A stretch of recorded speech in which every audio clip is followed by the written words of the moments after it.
नमस्कार श्रोते हो, दीपक रेगी कथाकथन चॅनलवर तुम्हा सगळ्यांचं मनापासून स्वागत. मित्रांनो, तुम्ही ऐकताय जयवंत दळवी लिखित कौसल्या ही कादंबरी आणि आज या कादंबरीचा भाग 3. संध्याकाळी सहज येऊन जा म्हणाला होता म्हणून मनू हिलसाईडच्या बंगल्यावर गेला. मंजुनाथ शूटिंग आटपून यायचा होता. समोरची मासिक चाळत तो बसून राहिला. तेवढ्यात फोन वाजला. यज्ञेश्वर फोन घेण्यासाठी आतून बाहेर आला. विंगेतून स्टेजवर एंट्री घ्यावी तसं त्याचं येणं होतं. कडक नेव्ही ब्लू सूट, चकचकीत पॉलिश केलेले काळे बूट, सगळ्या हालचाली त्याच्या एखाद्या अव्वल नटासारख्या. यज्ञेश्वरनं फोन उचलला. हॅलो. हाँ यस सर. Yes yes. आप कौन? Please pardon me. हाँ नहीं, मंजुनाथ जी बाहर गए हैं. हाँ मैं यज्ञेश्वर, उनका private secretary. Sorry sir, I don't know. I don't know. त्यांनी फोन खाली ठेवला. कोण?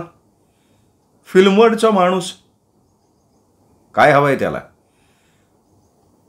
कौसल्याशी लग्न केलंय का फक्त फ्रेंडशिप आहे? हे अजून चालू आहे?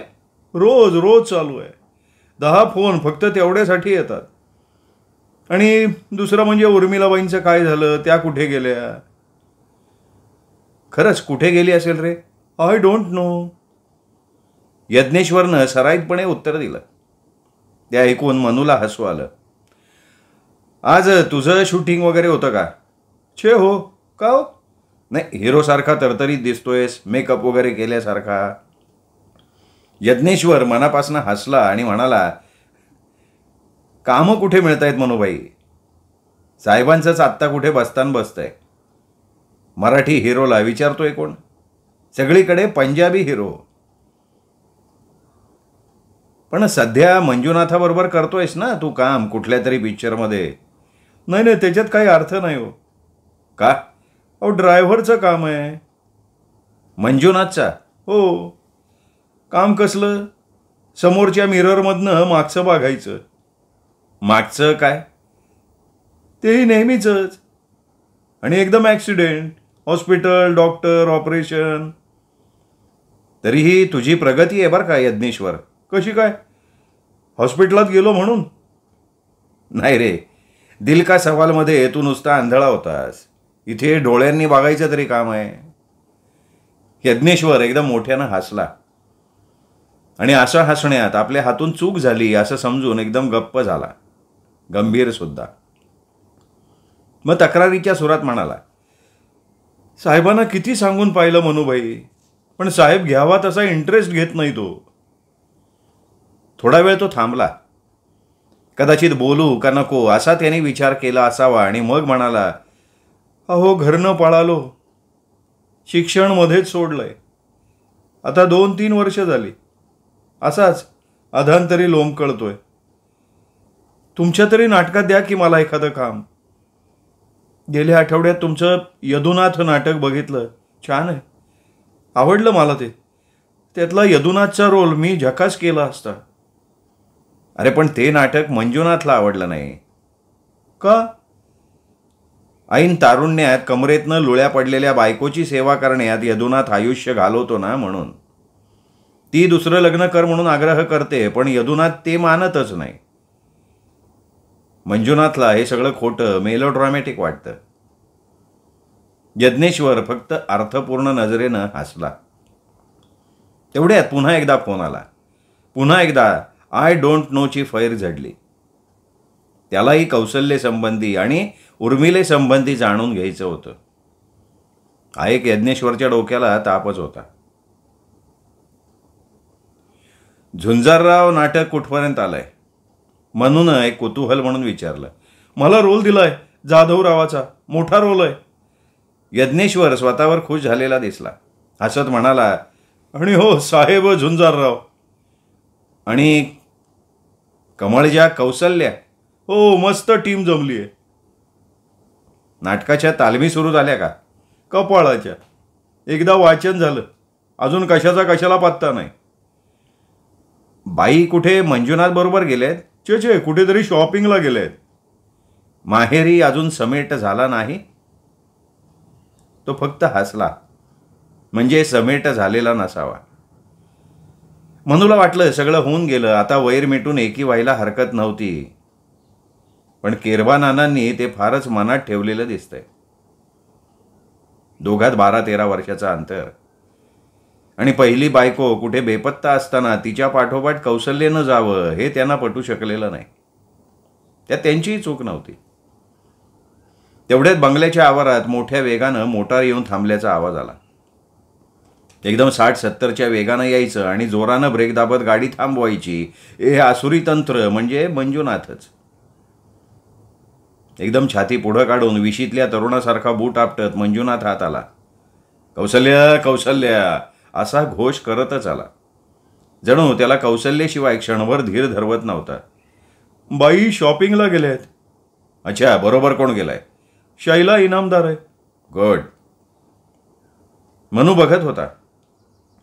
त्याच्या प्रकृतीत काय आहे हे त्याला कळत नव्हतं, कारण मंजुनाथ आत्ता विशीतला पोरगा दिसत होता. ओ हो हो हो हो हो हो हो हो. मनूकडे लक्ष जाताच मंजुनाथ एकदम नाटकी अभिनय करत ओरडला. मनोहर पंत दीक्षित, महाराष्ट्राचा शेक्सपियर, नंबर घेतवा. मनू फक्त हसला. अरे हे एक महाराष्ट्राचं भाग्य आहे. इंग्लंडचा एकच शेक्सपियर. महाराष्ट्रात कोणीही एक नाटक लिहिलं की तो महाराष्ट्राचा शेक्सपियर. महाराष्ट्राकडे 2 डझन तरी शेक्सपियर असतील. पण तुझ्या यदुनाथ नाटकाचे प्रयोग जोरात चालू आहेत. बरं चाललंय का? हो, धंदा बऱ्यापैकी करेल असं वाटतं. करू दे करू दे करू दे.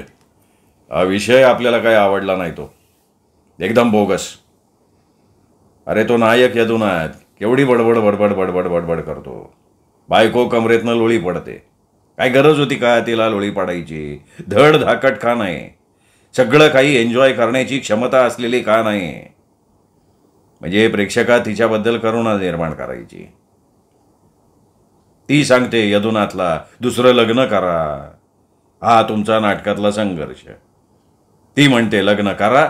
हा खोळा म्हणतो करणार नाही. करा नाही, करा नाही. या द्वंद्वात एक अंक गेला आणि दुसऱ्या अंकात बडबड, नुसतीच बडबड. समाज, माणुसकी, मानवता, जीवनमूल्य. अरे किती बडबडती. तुला एक सांगतो म्हणू, हे असले संवाद घालून 4 टाळ्या मिळवता येतात. तेवढंच मराठी हातांना काम. आणि हे सगळे शब्द निरर्थक आहेत आणि तद्दन खोटे सुद्धा. ज्यांना त्यांचा अर्थ माहीत नाही ते हे शब्द अधिक वापरतात. यदुनाथ आहे ना, यदुनाथ हा म्हणजे सेनापती बापट आणि साने गुरुजी यांचा अर्क आहे. सेवा सेवा आणि सेवा, दुसरा उद्योगच नाही. यदुनाथनं दुसरं लग्न कर म्हणताच केलं असतं, किंवा त्याहीपेक्षा त्यांनी एखादी बाई ठेवली असती गुपचूप, तर तुला ती जास्त आवडली असती, नाही का? मनू चेष्टेच्या स्वरात म्हणाला. Yes yes yes, by all means, why not. मंजुनाथही तेवढ्याच निगरगट्टपणे म्हणाला. आणि त्यानं यज्ञेश्वरला मद्याची ट्रॉली आणायची खूण केली. तू माझं एक नाटक कर. अगदी वास्तववादी नाटक लिहून देतो. वास्तववादी म्हणजे काय? अरे माझी कधीपासून एक कल्पना आहे. तुझ्यावरच एक नाटक लिहायचं, जसा आहेस तसा. नाही नाही, नाटक नको, नाटक नको. का? अरे तू तर मूळचा रंगभूमीवरचा. नाही, ते सगळं खरं रे. अनेकदा वाटतं मधनं मधनं तोंडाला रंग फासावा, निदान महिन्यातनं 5 तारखा रंगभूमीला द्याव्यात. पण ते सुवर्ण महोत्सव, शतक महोत्सव, ते नुसतं दळण दळत बसायचं, ते नको वाटतं मला. पण तुझी ही कल्पना चांगली वाटते बरं का. आपण चित्रपट करू शकू. तू मला धरून नाटक लिहायला लाग. नाटक किंवा कादंबरी. हो, आपण त्याची छानपैकी मूव्ही करूया. यज्ञेश्वर ट्रॉली ढकलत आला. ट्रॉलीत 200-250 पत्रांचा ढिगारा होता. फॅनमेल्स. ही फॅनमेल वाचतोस का तरी? मनूनी मंजुनाथला विचारलं. नाही, ती पत्र वाचवत नाहीत रे. सुरुवातीला उत्साहाच्या भरात वाचत होतो, पण आता नाही शक्य होत. हातात धरवत सुद्धा नाहीत. हल्ली ना आम्ही हे काम यज्ञेश्वर आणि आता कौशल्या यांच्यावर सोपवून टाकलंय. तीच दोघं पत्र निवडतात, उत्तरं लिहितात, माझी सही सुद्धा करतात. तेवढ्यात एक बंद लखोटा यज्ञेश्वरनं मंजुनाथच्या हातात दिला आणि तो आतमध्ये गेला. मंजुनाथनं लखोटा फोडला, आतलं पत्र वाचलं. काही क्षण तो अतिशय गंभीर झाला. त्यांनी 2 ग्लास भरले. एक ग्लास मनूच्या हाती दिला. मनूला कुतूहल होतं कोणाचं पत्र, पण त्यांनी विचारलं नाही. तेवढ्यात मानेला झटका देत मंजुनाथच म्हणाला, what is wrong in that? काय झालं रे? शिंगणापूरच्या वृद्धाश्रमाची तक्रार आली आहे बापूरावाबद्दल. काय? वृद्धाश्रमात मासे आणतात, ते कापल्यावर त्याच्यावरचं ओलं रक्त म्हणे बापूराव चाटतात. बकऱ्याचं किंवा कोंबडीचं मटण धुण्यापूर्वी हाडांवरचं ओलं रक्त हातावर घेऊन चाटतात. आता यात तक्रार करण्यासारखं काय आहे? असू शकते ना एखाद्याची आवड. त्यांनी पत्र लखोट्यात सारलं, लखोटा ठेवून दिला. मनून काही मतप्रदर्शन करावं म्हणून तो काही क्षण मनूकडे टक लावून बघत राहिला. मनू काहीच बोलला नाही.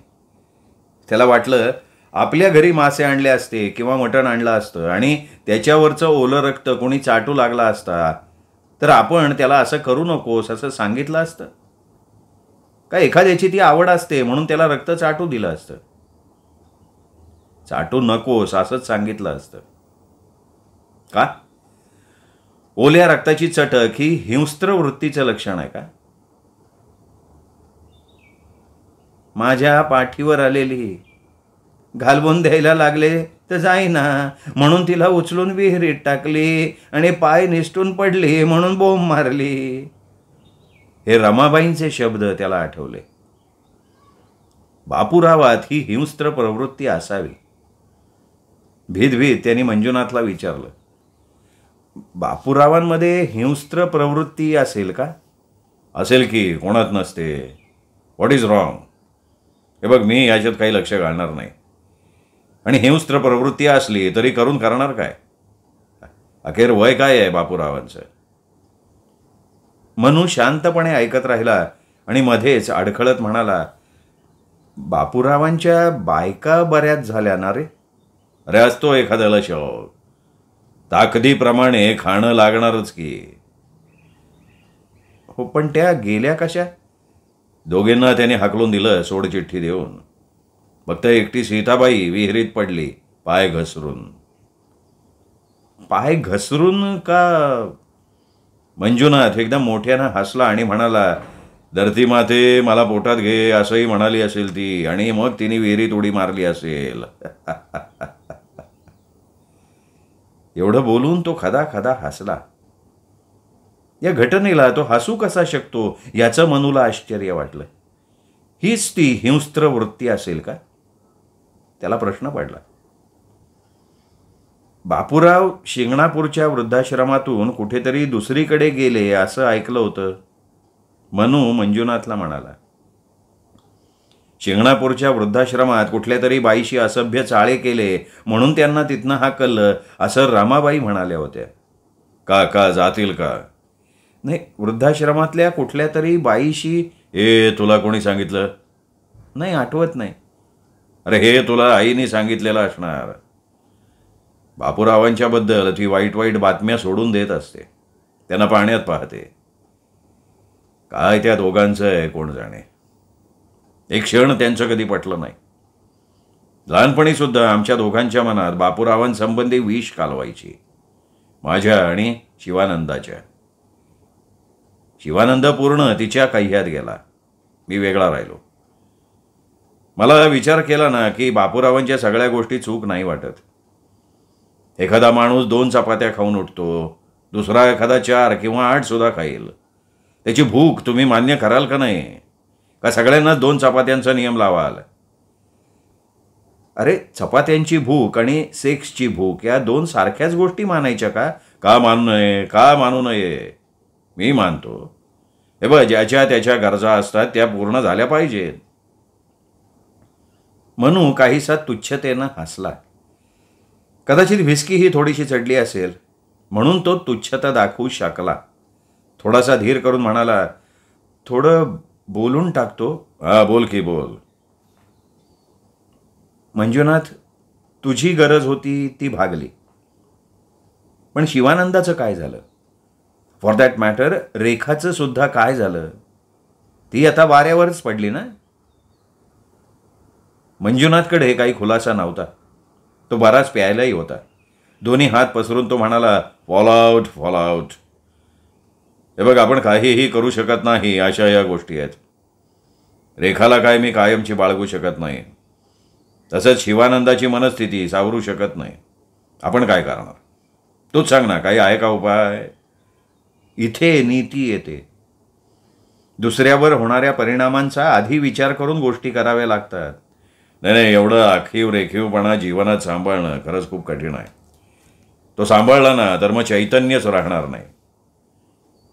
हल्ली कधी भेटला होता? कोण? शिवानंद. आला होता इथे 2-3 वेळा. चिखलात माखलेले कपडे, 15-20 रुपये घेऊन जायचा. काही म्हणाला का तो? एक शब्द बोलला नाही. खाली मान घालून बसला, पैसे हातात पाडले, उठून निघून गेला. आणि तसा तो पूर्वी तरी कुठे फारसा बोलायचा नाही. पण त्याला रीतीवर आणायला काहीतरी केलं पाहिजे रे. काहीही करणं शक्य नाही. त्याची केस हाताच्या बाहेर गेली आहे. कृष्णा कुंठाच्या इलेक्ट्रिकल स्टोअर्समध्ये तो जातो. कृष्णाला हल्ली मी महिन्याला 600 रुपये देतो कॅश. कृष्णा त्याला दर दिवशी 20 रुपये देतो. काय पितो, काय खातो, परमेश्वर जाणे. परवाच्या दिवशी 2 देवळापाशी तर्र पिऊन पडला होता. पाहून मनाला चर्र झालं. पण आपण काय करणार? काहीही करणं शक्य नाहीये. शक्यच नाहीये काहीही करणं. शेवटचा घोट तोंडात ओतून मनू जायला उठला. तेवढ्यात फोन वाजला. यज्ञेश्वर फोनवर आला. CP खन्नांचा फोन आहे. फोनवर हात ठेवून यज्ञेश्वर म्हणाला, बताओ घर में नाही आहे. याचा 4 वेळा फोन आला. 2 पिक्चर सॉलिड हिट गेली म्हणून नाचतायत. उद्या सकाळी कर म्हणा फोन. खन्ना जी अब साहब बाहर गए हैं, रात को जल्दी नहीं आएंगे, सुबह रिंग देना. असं म्हणून यज्ञेश्वरनं फोन खाली ठेवला. यज्ञेश्वर खोटं अगदी सफाईनं बोलतो ना. त्याला एकदा हिंदीत हिरो बनवायचो आहे. मराठी पिक्चर्समध्ये जा म्हटलं तर नको म्हणतो. अरे मराठी पिक्चरमध्ये हा गेला तर तिथले म्हातारे हिरो तरी बाहेर पडतील. हे यांचं आपलं नेहमीचंच आहे असा आविर्भाव करत यज्ञेश्वर आत निघून गेला.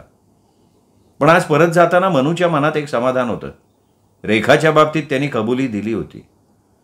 आत्तापर्यंत शिवानंद पितो म्हणून रेखाला आपण कंपनी देतो असं तो म्हणायचा.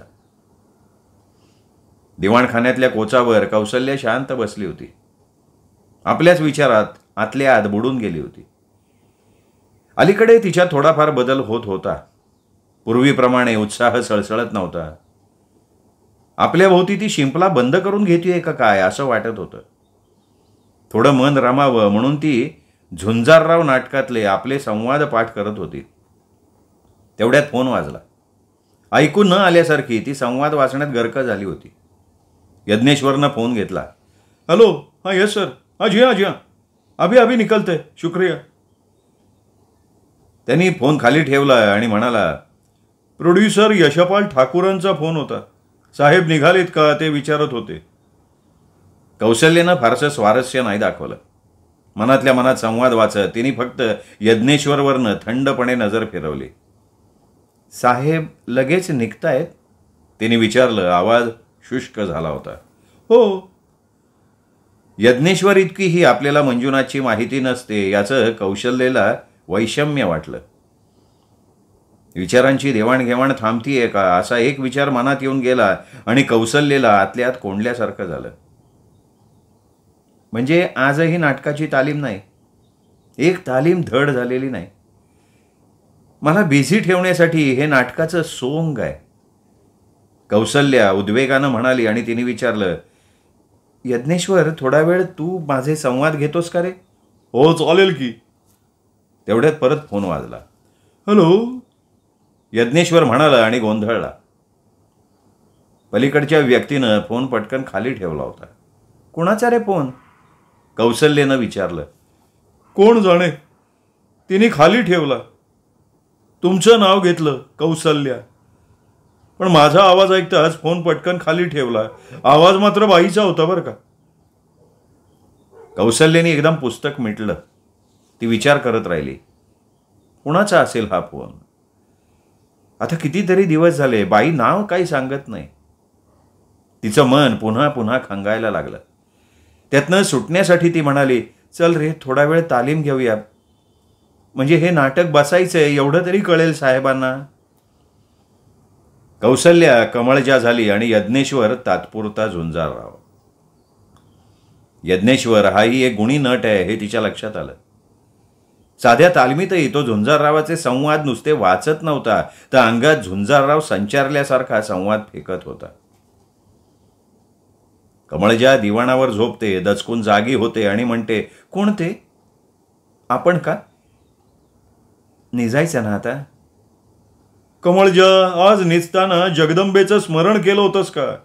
हो केलं होतं की महाराज. बरं, एखाद्या पातकाबद्दल परमेश्वराची क्षमा मागितली नसलीस तर आत्ता मागून घे. कमळजा घाबरते, दचकून विचारते, म्हणजे काय महाराज?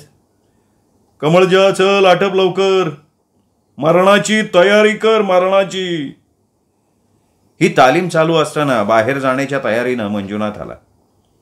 यज्ञेश्वरच्या तोंडचे संवाद ऐकून खवळला आणि म्हणाला, एट साला, आणि म्हणे हिरो हिरो होणार आहे. काय झालं साहेब? अरे काय चाललंय काय, ही याची तालीम. असं विचारत त्याने अगदी बायकी आवाजात म्हटलं, चल आटप लवकर, मरणाची तयारी कर. म्हणजे जसं काही चल आटप, पाणी उकळलंय, चहाची पावडर टाक, असं म्हणालाच की रे. कौसल्या इलाज नाही म्हणून अगदी माफक हसली या विनोदाला. मंजुनाथ म्हणाला, अरे आधीच हे संवाद आहेत नाटकी, चल मरणाची तयारी कर, असं म्हणून कोण कोणाला मारत नाही, फाटकन मारतो, मोकळा होऊन जातो. पण हे संवाद म्हणायचे ना तर मरणाचा थरकाप व्हायला हवा. यज्ञेश्वर शिकाऊ मुलासारखा बाजूला उभा राहिला. मंजुनाथनं कमरेला पट्टा बांधला. सरदाराचा पाठीमागून जमिनीपर्यंत लोळणारा रेशमी रोब गळ्याला बांधला. पट्ट्यात खंजीर खोवला आणि तो झुंजारराव म्हणून सज्ज झाला. सज्ज होता होता म्हणाला, अरे तालमीत सुद्धा झुंजाररावानं जोश दाखवला नाही ना, तर कमळजाच्या अभिनयात जीव कुठं येणार रे. दुसऱ्या क्षणी मंजुनाथ झुंजाररावाच्या भूमिकेत शिरतो. एकदम रंगमंचावर प्रवेश केल्यासारखा वळतो आणि खंबीर करड्या आवाजात म्हणतो, कमळजा, चल आटप लवकर, मरणाची तयारी कर. एकदम आवाजानं पहिल्यांदा थरकाप उडतो. आपण मला मारणार का काय? हो हो मारणार. मला आपलं भय वाटतंय हो, कारण आपण असे डोळे फिरवू लागला म्हणजे भयंकर दिसतात. पण पाप म्हणजे काय हे जर मला मुळी माहीतच नाही तर मी भ्यावं काय म्हणून. कमळजा भयभीत होऊन झुंजाररावाच्या डोळ्याकडे बघते. जीव घेण्यासाठी आसुसलेले झुंजाररावाचे डोळे गर गर फिरायला लागतात. झुंजारराव कमळजाला तिथे दिवाणावर पाडतो, तिचा गळा दाबतो. त्याच्या डोळ्यातच नाही तर सर्वांग अभिनयात आता खून चढलेला असतो. आता मृत्यू, फक्त मृत्यू, मृत्यूशिवाय काही दिसत नाही. मंजुनाथाचे ते डोळे बघून कौसल्याचा थरकाप होतो. ती सुटण्यासाठी खरोखरची धडपडते. यज्ञेश्वर खुश होऊन टाळ्या मारतो आणि आत निघून जातो. मंजुनाथ एकदम थकून बसल्यासारखा कोचावर बसला. अजून तो मनानं झुंजाररावाच्या भूमिकेतनं बाहेर आलेला नव्हता. डोळ्यात अजून वेडसरपणाची झाक तशीच होती. तुम्हाला थोडी गरमागरम कॉफी आणू? कौसल्यानं मंजुनाथला विचारलं. हो आण आण, थोडी आण. कॉफी तयार होती, ती घेऊन आली, पण ती अजूनही भ्यालेलीच होती. ती कौसल्या म्हणाली, अहो अजून मला भीती वाटतेय. मी ठार मारीन म्हणून? मंजुनाथ सहज विचारून गेला. अहो तुमचे डोळे खून चढल्यासारखे. अरे बापरे. मंजुनाथानं रोप, खंजीर, पट्टा काढून टाकला. डोळे किलकिले करत मिचकावले आणि मोठ्यानं हसत त्यानं विचारलं, खरंच का माझे डोळे इतके खुनशी आहेत? कौसल्या नुसती हसली. काही क्षण ती मंजुनाथच्या डोळ्यांकडे अविश्वासानं पाहत राहिली. आता डोळे बरेचसे स्थिर झाले होते. क्षणापूर्वी हेच डोळे खुनाला तयार झाले होते याच्यावर तिचा विश्वास बसेना. कुठले डोळे खरे, हे नेहमीचे की अभिनयातले? एखाद्या वेळी अभिनय करता करता हा माणूस आपल्याला खरोखर गळा दाबून ठार मारील, असा विचार कौसल्याच्या मनात आला. तिच्या मनात थरकापच उडाला. कौसल्या आतल्या आत विचार करत राहिली. कॉफी घेताच तो वेगळा झाला. एकदम 2 हात हवेत उडवत हसला आणि म्हणाला, कौसल्या राणी, ह्याला म्हणतात अभिनय. शरीरातली नस आणि नस बदलून जाते. काही काळ मंजुनाथ मरून पडतो आणि झुंजारराव जिवंत होतो. असो, पण मी तुझा गळा जोरात आवळला का ग? त्यांनी विचारपूस केल्यासारखं विचारलं. मला काही कळलंच नाही अहो. मला तर वाटलं की मी मेलीच आहे. अजूनही कौसल्याचा श्वासोच्छवास स्थिर झालेला नव्हता. श्रोते हो, कौसल्या कादंबरीचा हा भाग इथेच संपला. पुढचा भाग उद्या संध्याकाळी 5 वाजता दीपक रेगे कथाकथन चॅनलवर. तोपर्यंत नमस्कार मित्र हो.